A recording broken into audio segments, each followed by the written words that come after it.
Hello friends, welcome to all India Guruji. दोस्तों, मेरा नाम है शशांक कौरव और जैसा कि आप जानते हैं कि मैंने आपके लिए मोस्ट इंपॉर्टेंट 500 मैथमेटिक्स के क्वेश्चंस की सीरीज़ बनाई है, जिसमें मैं मैथ्स के सभी टॉपिक्स कवर करूंगा। ये इस सीरीज़ का सेकंड वीडियो लेक्चर है। यदि आपने इसका फर्स्ट वीडियो लेक्चर नहीं देखा है तो उसे भी ज़रूर देख लें और हमारे इस कोर्स में शामिल हो जाएँ। इस सीरीज़ में मैं मैथमेटिक्स के 500 मोस्ट इंपॉर्टेंट क्वेश्चंस और उनको सॉल्व करने की सबसे अच्छी मेथड्स बताऊंगा। मैं आपको यकीन दिलाता हूं कि ये 500 क्वेश्चन के सभी वीडियो लेक्चर अच्छे से देखने और समझने के बाद आपको कहीं और भटकने की आवश्यकता नहीं पड़ेगी। मैं लगभग 40 से 50 वीडियो इस सीरीज़ पर बनाऊंगा। ये वीडियोस उन सभी के लिए बहुत ही यूज़फुल हैं जो किसी भी गवर्नमेंट एग्जाम जैसे कि यूपीएससी हुआ, एसएससी, रेलवे, पीएससीज और बैंक जैसे एग्ज़ाम हुए या कोई भी जो स्टेट गवर्नमेंट के एग्ज़ाम हुए, उनकी यदि आप तैयारी कर रहे हैं तो आपके लिए बहुत ही यूज़फुल रहेगा। मैं इसमें ये जितने भी यहाँ टॉपिक दिए हुए हैं सारे इसमें कवर कर दूंगा 500 क्वेश्चन के अंदर, और आपसे सारे क्वेश्चन बहुत अच्छे से बनेंगे। यदि आपने हमारे चैनल को अब तक सब्सक्राइब नहीं किया है तो नीचे दिए हुए रेड बटन पर क्लिक करके सबसे पहले चैनल को सब्सक्राइब कर लीजिए, और यदि आपने चैनल को सब्सक्राइब कर लिया है तो बेल बटन पर क्लिक कर दीजिए, जिससे कि आपको वीडियोज़ के नोटिफिकेशंस मिलते रहें और आप कोई भी वीडियो देखने से ना चूकें। तो चलिए शुरू करते हैं। इसके पहले वीडियो में 1 से लेकर 10 तक के क्वेश्चन कंप्लीट कर चुका हूँ। अब इस वीडियो हम 11 से लेकर 20 तक टोटल 10 क्वेश्चन कंप्लीट करेंगे। ये सारे क्वेश्चंस अलग अलग टॉपिक पर रहेंगे। ओके, तो सबसे पहले हम फर्स्ट टॉपिक देखते हैं इस पर। तो यहाँ पर फर्स्ट क्वेश्चन बोलता है किसी ठेकेदार को ए और बी 2 ऑर्डर मिले, उनमें से एक ए पर उसने 25,000 रुपये खर्च किए और 30,500 रुपये का बिल बनाया, दूसरे बी पर उसने 20% लाभ रखते हुए बिल बनाया। उन दोनों में से ज़्यादा फ़ायदा किस ऑर्डर पर हुआ? इसमें मैंने इंग्लिश में भी दिया हुआ है तो आप वो भी इसको पढ़ सकते हैं यदि आपको हिंदी में समझ में ना आए तो इस क्वेश्चन में साफ साफ ये बोल रहा है कि एक ठेकेदार है, उसको 2 ऑर्डर मिले ए और बी। उसने ए पर जो है 25,000 रुपये खर्च किए और बिल बना के दिया 30,500 का, मतलब 5,500 का उसको प्रॉफिट हो गया। सेकंड लाइन इसमें ये बोलता है कि जो उसका बी ऑर्डर है उस पर उसको 20% का लाभ हुआ था बिल बनाने पे। तो इसमें ये पूछा गया है कि उसको ए पर बिल बनाने से ज़्यादा फ़ायदा हुआ या बी पर। तो हम वो देखते हैं इस पर। तो सबसे पहले हम निकालेंगे प्रॉफिट परसेंट कि ए को कितना परसेंट प्रॉफिट हुआ। इसके लिए हम क्या करते हैं, इसके पहले वीडियो में बता चुका हूँ और मैंने परसेंटेज का एक वीडियो बनाया, 3 वीडियो बनाए हुए हैं, आप वो भी देख सकते हैं प्लेलिस्ट में जाकर। ओके, तो देखते हैं प्रॉफिट परसेंट कैसे निकलेगा। प्रॉफिट परसेंट हम निकालते हैं टोटल अमाउंट जितना भी वो उन्होंने लगाया और जो भी उस पर फ़ायदा हुआ। सबसे पहले हम देखेंगे उसको 5,500 रुपये का फ़ायदा हुआ। इसको हम डिवाइड करेंगे किससे, 25,000 से, और इंटू कर देंगे 100 इसलिए किया क्योंकि हमको परसेंटेज निकालना है। टोटल 25,000 थे और 5,500 का प्रॉफिट हुआ। इसको हम सॉल्व करेंगे, ये 0 से कट जाएगा, ये 5 से कटेगा 11 आएगा, ये 5 से 50 और ये 5 से 2, तो हमारा आएगा 22%। तो हमारा आंसर होगा कि उसको ए पर ज़्यादा फ़ायदा हुआ, क्योंकि बी पर तो उसने दिया हुआ था कि उसको 20% का फ़ायदा हुआ है और हमने ए पर देखा उसको कि उसको 22% का प्रॉफिट हुआ है। तो हमारा आंसर होगा ए पर उसको ज़्यादा फ़ायदा हुआ। अभी नेक्स्ट क्वेश्चन देखते हैं। 2 लंबवृत्तीय बेलनों की त्रिज्याएं क्रमशः 3:2 तथा उनकी ऊंचाई 5:2 के अनुपात में है। उनके आयतनों का अनुपात ज्ञात कीजिए। जो हम जितनी भी एडवांस मैथमेटिक्स के क्वेश्चन पढ़ेंगे या ये क्षेत्रफल परिमाप वाले क्वेश्चन पढ़ेंगे तो आपको इसमें फॉर्मूलेज थोड़ा याद होना चाहिए। मैं जो फॉर्मूले बताता जाऊंगा आप सिर्फ वो याद कर लें, इतना सफिशियंट होगा हमारे लिए। तो इसमें हमारे लिए ज़रूरी है कि लंबवृत्तीय बेलन का हमको आयतन पता हो कि उसका फॉर्मूला क्या होता है। तो उसका फॉर्मूला होता है लंबवृत्तीय बेलन का आयतन बराबर πr²h। ये इसका फॉर्मूला है, इसे आप याद कर लें क्योंकि ये एग्जाम से पूछा ही जाता है। तो लंबवृत्तीय बेलन का आयतन πr²h। अब हमसे पूछा है कि उन आयतनों का हमको अनुपात ज्ञात करना है। 2 बेलन दिए हैं तो आयतन हम कैसे निकालेंगे, वॉल्यूम 1 अपॉन वॉल्यूम 2, क्योंकि अनुपात निकालना है इसलिए हमने इसको अपॉन में लिखा हुआ है, इक्वस टू, इसको इस तरीके से जमाएंगे πr²h पाई, और r की वैल्यू यहाँ पर दी हुई है 3, ये त्रिज्या है, r मतलब होता है रेडियस। ओके, तो यहाँ पर 3 और 2 यहाँ पर रेडियस दी हुई है अनुपात में। तो कैसे लिखेंगे हम रेडियस को, 3r इसलिए लिखा हुआ है क्योंकि हमको इसको अनुपात में दिया गया है, हमको पूरी रेडियस की वैल्यू नहीं दी गई है। ठीक है, तो पाई 3r² इंटू 5h, ऊंचाई भी हमको दी है तो ये 5। तो ये तो हो गया पहला बेलन, और दूसरे बेलन के लिए हम निकालेंगे पाई 2r की whole square into 2h। Okay, अब इसको सॉल्व करते हैं तो पाई से पाई कैंसिल हो जाएगा, एस से एस कैंसिल हो जाएगा। इसको सॉल्व करेंगे तो आएगा 9r² 5, 3 का स्क्वायर और r का स्क्वायर कर देंगे इसमें, और ये 5, और नीचे आएगा इसमें 4 इंटू r² इंटू 2। इसको सॉल्व करेंगे, r से r² कट जाएगा और हमारी वैल्यू आएगी 45/8, जो कि हमारा अनुपात होगा दो आयतनों का, दो जो बेलन दिए गए हैं लंबवृत्तीय बेलन, उनका अनुपात होगा 45/8। तो इस क्वेश्चन में सबसे इंपॉर्टेंट चीज़ है कि आपको फॉर्मूला याद होना चाहिए, वरना आपसे क्वेश्चन बनेगा ही नहीं। ओके, नेक्स्ट देखते हैं। ए की आय बी की आय से 140 रुपये अधिक है, सी की आय डी की आय से 80 रुपये अधिक है। यदि ए और सी की आय का अनुपात 2:3 तथा बी और डी की आय का अनुपात 1:2 है, तो ए और सी की कुल आय ज्ञात कीजिए। इस तरह क्वेश्चन लगभग सभी एग्जाम्स में पूछ लिए ही जाते हैं। ओके, तो देखते हैं इसको सॉल्व करते हैं हम। सबसे पहले इसको हम अरेंज करेंगे जो भी इसमें दिया गया है। जैसे मैंने आपको पहले बताया था, आप क्वेश्चन पढ़ते जाएं और उसको अरेंज करते जाएं। तो यहाँ पर सबसे पहली लाइन में दिया गया है कि ए की आय बी की आय से 140 रुपये ज़्यादा है। तो ए की आय बी की आय से 140 रुपये ज़्यादा है, तो दोनों को इक्वल करने के लिए हम बी की तरफ इसको 140 ऐड कर देंगे। इसको हम एक और फॉर्म में लिख सकते हैं, बी को इस तरफ ट्रांसफ़र कर देंगे तो ए माइनस बी बराबर हो जाएगा 140। ओके, सेकंड यहाँ पर लाइन दी गई है कि सी की आय डी की आय से 80 रुपये अधिक है, तो इसको भी अरेंज कर लेंगे, सी इक्वल टू डी प्लस 80 कर देंगे, और इसको भी इस साइड पक्षांतर या ट्रांसफ़र करेंगे तो आएगा सी माइनस डी इक्वल टू 80। ये अभी हमारे लिए बहुत ज़्यादा यूज़फुल साबित होंगे आगे, क्योंकि क्वेश्चन में जो भी डेटा दिया गया होता है वो हमको उसको सॉल्व करने में सहायता करता है। आगे देखते हैं, यदि ए और सी की आय का अनुपात 2:3 है और बी और डी के आय का अनुपात 1:2 है, तो इसको देखो कैसे लिखेंगे। सबसे पहले हम लिखेंगे ए और बी का अनुपात ए और सी का अनुपात दिया गया है, तो ए अनुपात A/C तो कितना दिया गया है, 2/3 दिया गया है। तो इसको और हम छोटे फॉर्म में लिखने के लिए करेंगे, सिंपल एक वैल्यू निकालने के लिए। तो ए बराबर कितना हो जाएगा, ये 2/3 इंटू सी। ओके, सेकेंड लाइन में दिया गया कि बी और डी की आय का अनुपात 1:2 है, तो B/D 1/2 इक्वल टू करेंगे तो बी की वैल्यू कितनी आ जाएगी, 1/2D। ठीक है, तो हमको कौन कौन सी वैल्यू मिल गई, ए की वैल्यू मिल गई और बी की वैल्यू हमको मिल गई है। अब हम इसको क्या करेंगे, जो हमको फर्स्ट इक्वेशन मिली हुई थी a minus B equal to 140, इसमें हम इसको वैल्यू को पुट करेंगे। तो a की वैल्यू क्या है, 2/3 इंटू सी माइनस बी की value 1/2 into D equal to कितना है, 140। इसको आपको इस तरीके से पूरा अरेंज करना होगा। जैसे ही आप इसको अरेंज कर लेंगे, इसको सॉल्व करेंगे, आगे देखते हैं तो क्या सॉल्व होगा। इसका हम एलसीएम लेके इसको सॉल्व करते हैं। यदि आपको ये समझ में ना आए कि कैसे एलसीएम लेके सॉल्व करते हैं, तो आप मुझे कमेंट सेक्शन में बता देते, तो मैं वीडियो अलग से इसके लिए बना दूंगा। ओके, और समझ में आता है तो अच्छी बात है। तो इसको जब हम माइनस करेंगे, सॉल्व करेंगे, तो इसकी वैल्यू कुछ इस तरीके से आती है कि 40C minus 3D equal to 840, है ना, क्योंकि इसका जो है इसको सॉल्व करने पे ये वाली वैल्यू आएगी। अब ये वैल्यू तो आ गई। अब हमको इसमें पता है कि सी की वैल्यू कितनी है। सी की वैल्यू हमको दी थी कि D प्लस 80 है, तो हम D प्लस 80 यहाँ रख देंगे, तो हमको D की वैल्यू यहाँ पर मिल जाएगी। तो 4 into D plus 80 minus 3D equal to 240। Okay, इसको पूरा सॉल्व कर देंगे तो हमको D की वैल्यू मिल जाएगी 520। अब चूंकि हमको D की वैल्यू मिल गई है, तो हम बाकी वैल्यू भी इसको फाइंड कर सकते हैं।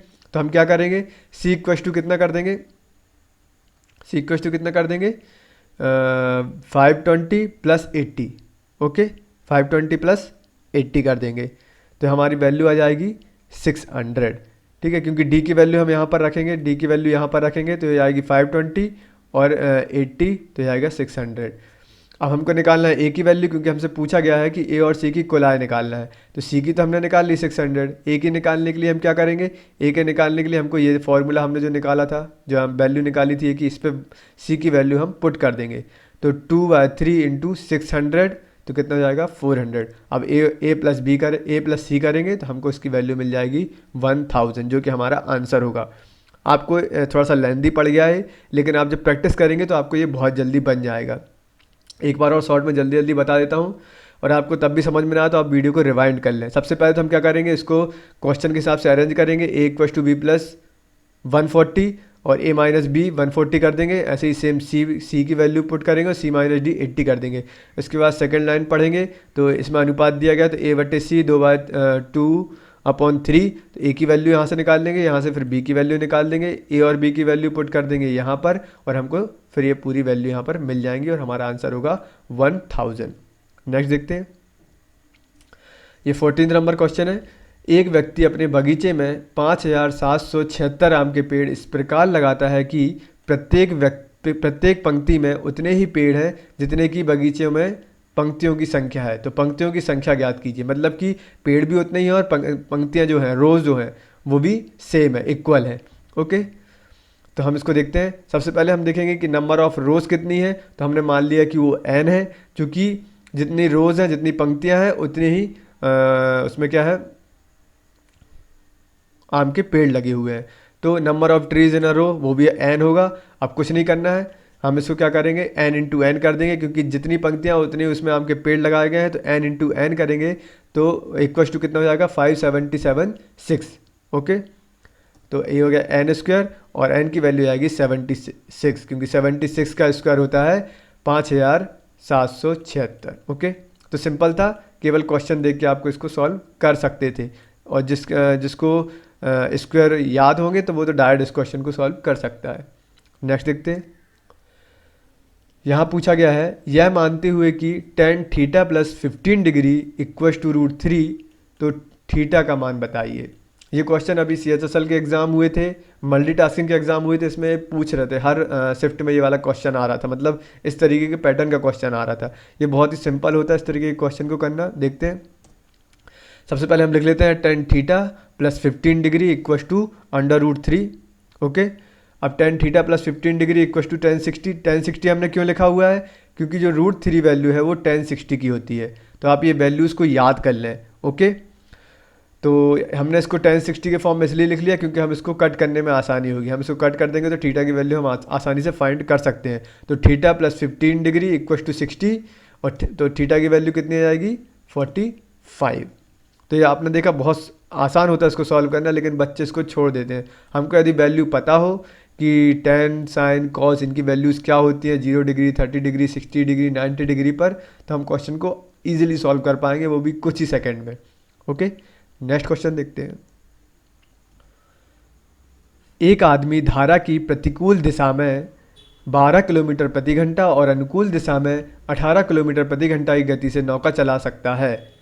स्थिर जल में उसकी नौका चलाने की गति कितनी होगी। उसने बताया कि प्रतिकूल मतलब कि विपरीत दिशा में वो 12 किलोमीटर प्रति घंटा की, और धारा की दिशा में यदि चलाएगा तो 18 किलोमीटर प्रति घंटा की स्पीड से चला सकता है। तो ये पूछा गया है कि स्थिर जल में उसके चलाने की गति कितनी होगी। नौका से, नाव से, स्ट्रीम से आते ही है क्वेश्चन। ओके, तो इसको सॉल्व करते हैं। क्योंकि स्थिर जल में उसकी नौका चलाने की गति, इसके लिए एक फॉर्मूला होता है। यदि आपको दो चीज़ दी गई हैं कि प्रतिकूल दिशा में और अनुकूल दिशा में, यदि धारा की दिशा में और धारा की विपरीत दिशा में दिया गया है कि कितनी इसकी चाल है, तो हम आसानी से निकाल सकते हैं कि स्थिर जल में उसकी चाल कितनी होगी, उसकी स्पीड कितनी होगी। ओके, तो इसके लिए फॉर्मूला होता है 1/2 down stream plus up stream, जो भी उसकी स्पीड होगी उसको हम ऐड कर देते हैं। तो यहाँ पर जो है 18 दी गई है अनुकूल दिशा में, ओके, डाउन स्ट्रीम में, और अप स्ट्रीम में दिया गया है 12 किलोमीटर। तो हमने यहाँ पर दोनों वैल्यू रख दी, इनको ऐड कर देंगे तो कितना आएगा 1/2 इंटू 30, और यहाँ पर 2 से 30 को कट करेंगे तो हमारा आएगा 15 किलोमीटर पर आवर, जो हमारा आंसर होगा। बहुत ही सिंपल है, आपको सिर्फ थोड़ा सा फॉर्मूला भी कोई बड़ा नहीं है, सिंपल आपको याद होना चाहिए। यदि दोनों तरफ का दिया हुआ है, डाउन स्ट्रीम का और अप स्ट्रीम का, तो हम आसानी से निकाल सकते हैं कि जब पानी रुका हो, स्थिर जल हो, तो उसकी चाल कितनी होगी। ओके, नेक्स्ट क्वेश्चन देखते हैं। एक कमरे की तीनों विमाओं का योग 24 मीटर है और उसकी लंबाई, चौड़ाई और ऊंचाई में क्रमशः 8:7:5 का अनुपात है। यदि कमरे को 24 रुपये प्रति वर्ग मीटर से पेंट किया जाए, पेंट मतलब जो कलर करते हैं, रंगते हैं दीवारों को, वो, तो कमरे की सिर्फ 4 दीवारों को पेंट करने की कुल कीमत क्या होगी। ये अच्छा क्वेश्चन पूछा गया है, इसको मैं इंग्लिश में और बता देता हूँ। The sum of dimensions of a room is 24 meter and the ratio between its length, breadth and height is 8:7:5. If the room is painted at ₹24 per square meter, then what will be the cost of painting only 4 walls of the room? इसको भी देखो कितना अच्छे से solve करते हैं हम। तो सॉल्व करते हैं। सबसे पहले तो हम मान लेंगे कि जो इसकी लंबाई, चौड़ाई, ऊंचाई दी गई है वो कितनी होगी। चूँकि अनुपात में दिया गया है तो ये पर्टिकुलर वैल्यू तो होती नहीं है, इससे कुछ मल्टीप्लाई करेंगे तब वैल्यू आएगी, तो हमने कर दिया सब में n से मल्टीप्लाई। तो मान लिया हमने कि उसकी जो लंबाई है वो 8n है, जो चौड़ाई है वो 7n है और जो ऊंचाई है वो 5n है। क्योंकि इसमें दिया गया है कि तीनों विमाओं का योग 24 है, तो हम ऐसी इक्वेशन एक बना सकते हैं। इसको सॉल्व करते हैं तो आएगा 20n, तीनों को जोड़ देंगे और 24 और इसको डिवाइड करेंगे तो n की वैल्यू हमको मिल जाएगी 1.2। 1.2 का इन सब में मल्टीप्लाई करेंगे तो हमको रियल लंबाई, चौड़ाई, ऊंचाई सब मिल जाएगी। आगे देखते हैं एरिया ऑफ बॉल्स। क्योंकि हमको एरिया निकालना है, क्योंकि हमको उसको पेंट करना है, तो हमको एरिया पता होना चाहिए। हमको ये तो पता है कि 24 रुपये लगेंगे, लेकिन कितना एरिया पेंट करना अभी हमने वो नहीं निकाला है। तो उसके लिए एक फॉर्मूला होता है 2 into L plus B into H, मतलब कि length plus breadth into height. इसमें हम वैल्यू पुट कर देते हैं क्योंकि हमको तीनों चीज़ मिल चुकी हैं। तो कैसे करेंगे, 2 8n plus 7n into 5n, ये मैंने आपको यहाँ बता दिया था, ये वैल्यू यहाँ पुट कर देंगे। ओके, और हमको पता है n की वैल्यू 1.2 होती है। अब उसको रखेंगे तो 2 इंटू 15, 15 कैसे आया, 8n प्लस 7n, तो हो गया 15 और n की वैल्यू 1.2 और इसको सॉल्व करने पर हमको मिल जाएगा 216। 216 जो है वर्ग मीटर हमारा एरिया है दीवारों का। इसको पेंट करना है 24 रुपये, तब तो कुछ नहीं बचा है, तो हम कॉस्ट ऑफ पेंटिंग निकाल लेंगे कितने रुपए लगेंगे, तो 216 इंटू 24 कर देंगे। ठीक है, तो हमारी वैल्यू आएगी 5184 रुपये। तो हमको जो है चारों दीवारों को पेंट करने में 5184 रुपये लगेंगे। देखिए कितना सिंपल है, यदि हम सिस्टमेटिक उसको सॉल्व करते हैं तो। ओके, अभी नेक्स्ट क्वेश्चन देखते हैं। क्वेश्चन नंबर 18 हमसे बोलता है कोई विद्यार्थी किसी संख्या को 25 से गुणा करने की बजाय 52 से गुणा कर देता है। ओके, 25 से गुणा करने की बजाय 52 से गुणा कर देता है और उसका जो उत्तर आता है वह सही उत्तर से 324 अधिक है, तो वह संख्या बताओ। ऐसे क्वेश्चन बहुत सारे लोग घुमा फिरा के पूछते हैं, तो ये भी उसका एक टाइप है। आगे के और भी टाइप मैं आगे के वीडियो लेक्चर में उनको कवर कर दूंगा। ओके, तो इसको सॉल्व करते हैं। हमने मान लिया कि वो जो नंबर है वो n है। ठीक है, तो संख्या जो है जिससे वो गुणा कर रहे हैं वो n है। तो इसको सॉल्व कैसे करेंगे, 52n minus 25n equal to 324। आपने इसको इस तरीके से जमा लिया तो आप आसानी से क्वेश्चन सॉल्व कर लेंगे।